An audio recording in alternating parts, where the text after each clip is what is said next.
بسم اللہ الرحمن الرحیم۔ ناظرین، آج کا پہلا ویلاگ پیج ہے 449۔ قرآن کریم کا ترجمہ، تشریح اور تفسیر آپ کے سامنے لا رہے ہیں۔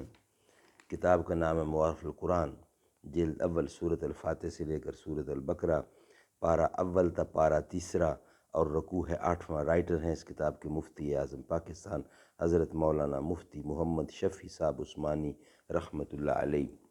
بسم اللہ الرحمن الرحیم۔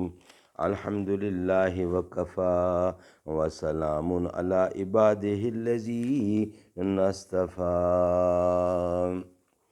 قال النبی صلی اللہ علیہ وسلم خیرکم من تعلم القرآن وعلمہ۔ بہترین لوگ وہ ہیں جو خود بھی قرآن پڑھیں، دوسروں کو پڑھائیں، سکھائیں اور لکھائیں۔ ابو بکر تو ابو بکر ہے، نبی اکرم کا ہم سفر ہے۔ ابو بکر پہ ہمیں فخر ہے، وفا میں اول، سخا میں اول، اطاعت مصطفیٰ میں اول۔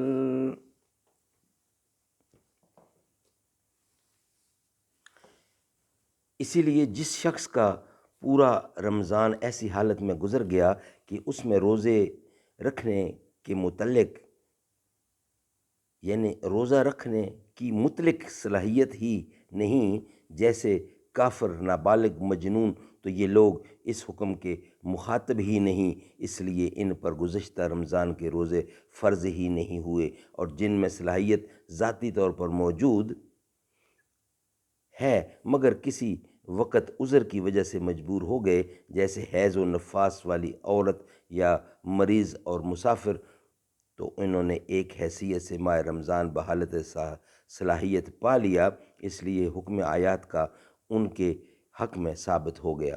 مگر وقتی عذر کے سبب اس وقت روزہ معاف ہے، البتہ بعد میں قضا لازم ہے، جیسا کہ اس کے بعد تفصیل آئے گی۔ مسئلہ اس آیت سے معلوم ہوا کہ رمضان کے روزے فرض ہونے کے لیے ماہ رمضان کا بحالت صلاحیت پا لینا شرط ہے، اس لیے جس نے پورا رمضان پا لیا اس پر پورے رمضان کے روزے فرض ہو گئے، جس نے کچھ کم پایا اس پر اتنے ہی دن کے روزے فرض ہوئے جتنے دن رمضان کے پائے۔